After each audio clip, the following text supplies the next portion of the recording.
Hello student. आज तुम्हारा half yearly science का पेपर था बेटा। अभी मैंने चेक नहीं किए हैं, पहले मैं सॉल्यूशन दे रही हूँ तुम्हें। इन सभी सॉल्यूशंस को अपनी कॉपी में लिख लेना, सभी क्वेश्चंस को, और मेरे चैनल को सब्सक्राइब ज़रूर कर देना। तो देखते हैं, पहले एक एक नंबर के क्वेश्चंस हैं। पहला क्वेश्चन है, पीतल एक समांगी मिश्रण है जिंक और कॉपर का। दूसरा क्वेश्चन है, बल डैश के परिवर्तन की दर है संवेग। संवेग परिवर्तन की दर को बल कहते हैं। पौधों में प्रकाश संश्लेषण पत्ती में होता है। कहाँ होता है? पत्ती में। ये दो दे रखे हैं, अभिकथन और कारण। अभिकथन स्थायी उत्तक परिपक्व कोशिकाओं का बना होता है, ठीक है ये। और कारण है मेरिस्टेमेटिक उत्तक सक्रिय रूप से विभाजित होने वाली कोशिकाओं का समूह है, ये भी ठीक है। दोनों ठीक है, लेकिन इसकी स्पष्टीकरण ठीक नहीं है, तो आंसर होगा बी। संगलन की गुप्त ऊष्मा को परिभाषित कीजिए।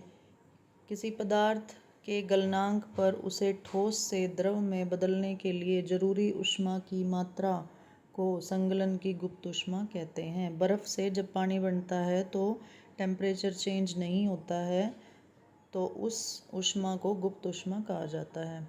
मुक्त पतन का त्वरण क्या है? जब कोई वस्तु पृथ्वी की ओर गिरती है ऊपर से नीचे, लेकिन उस पर सिर्फ एक ही बल कार्य करता है, गुरुत्वाकर्षण बल, तो उस टाइम पे जो त्वरण उत्पन्न होता है उसे हम मुक्त पतन का त्वरण कहते हैं। इसकी वैल्यू 9.8 मीटर पर सेकंड स्क्वायर होती है। इसे छोटे जी से लिखा जाता है।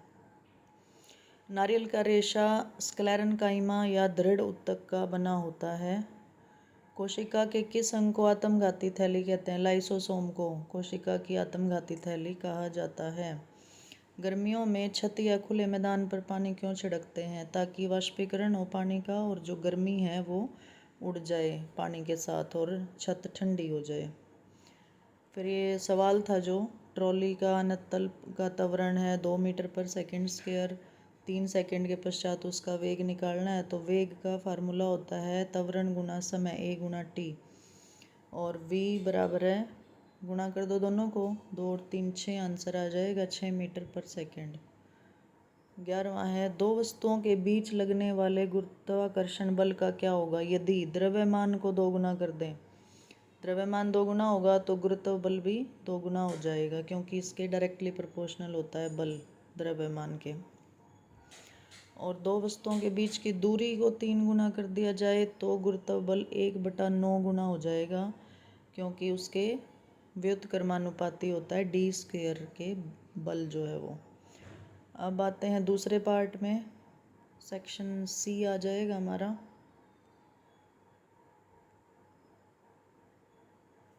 ओके। पौधों में सरल उत्तक जटिल उत्तक से किस प्रकार भिन्न है? सरल उत्तक में और जटिल उत्तक में अंतर बताने हैं।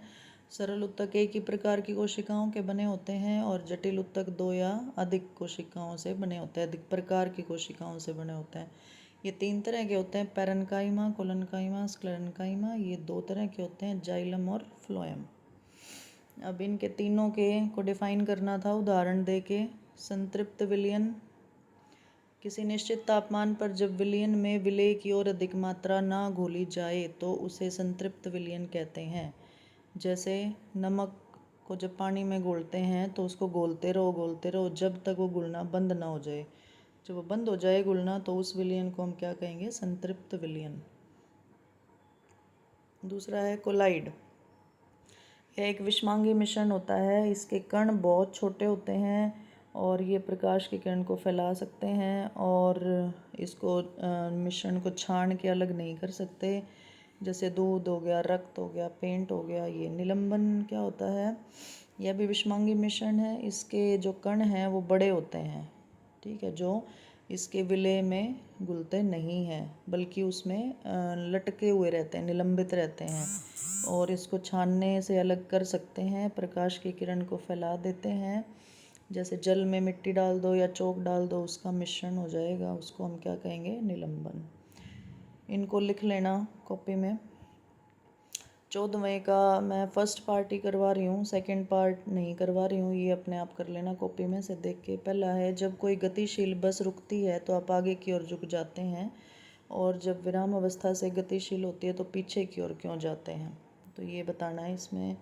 इसका आंसर है कि ऐसा जड़त्व के कारण होता है। जब बस रुकती है तो हमारा शरीर का नीचे का हिस्सा भी रुक जाता है और ऊपर का हिस्सा गति में रहने का प्रयास करता है, इसलिए हम आगे की ओर जाते हैं।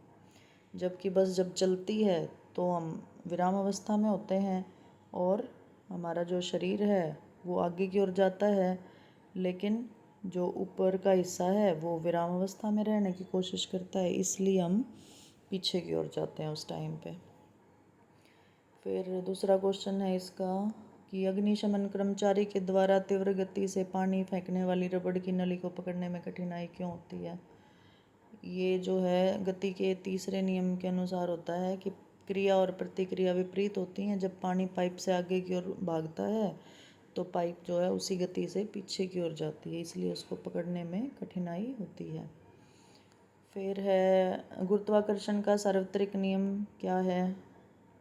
गुरुत्वाकर्षण का नियम है कि जो दो वस्तुएं हैं उनका द्रव्यमान m और m है, उनके बीच की दूरी d है, तो गुरुत्वाकर्षण बल उनके द्रव्यमान के गुणनफल के समानुपाती होता है और उनके बीच की दूरी के वर्ग के व्युत्क्रमानुपाती होता है। F बराबर है m गुणा m बटे d का स्क्वायर, ये हो जाएगा। फिर ये केस स्टडी दे रखी है, एक ये पैरा दे रखा है, इसमें से क्वेश्चन छांटने हैं। ये आपके कोशिका वाले चैप्टर में से है। तो इसमें से क्वेश्चन है कि छोटा कमरा नामक संरचना का वैज्ञानिक नाम क्या है। छोटे कमरे को क्या कहा गया, उसको कहा गया कोशिका। तो छोटे कमरे को कहा गया कोशिका। और यह किस भाषा से लिया गया है, यह लैटिन भाषा से लिया गया है। इसके अनुसार हम सेल भी बोल सकते हैं उसको, सेल या कोशिका, और वो लैटिन भाषा से लिया गया है। सूक्ष्मदर्शी यंत्र किस काम आता है। सूक्ष्मदर्शी यंत्र सूक्ष्म वस्तुओं को बड़ा करके देखने के काम आता है। हुक नामक वैज्ञानिक का पूरा नाम क्या था। उसका नाम था रॉबर्ट हुक। हुक ने कौन से पौधे का सूक्ष्मदर्शी की सहायता से अध्ययन किया था। हुक ने कॉर्क नामक पौधे का अध्ययन किया था। तो बेटा ये सारे क्वेश्चंस मैंने करवा दिए हैं, इन सभी को अपनी कॉपी में लिख लेना, ठीक है। और जब आओगे स्कूल खुलने के बाद तो अपनी कॉपी लेके आना, चेक करूँगी मैं, कोई बहाना नहीं सुनूँगी। इस वीडियो को पॉज कर करके और देख लेना, ठीक है। और कोई रह गया हो तो मेरे को मैसेज कर देना और मेरे चैनल को सब्सक्राइब कर लेना। Thank you.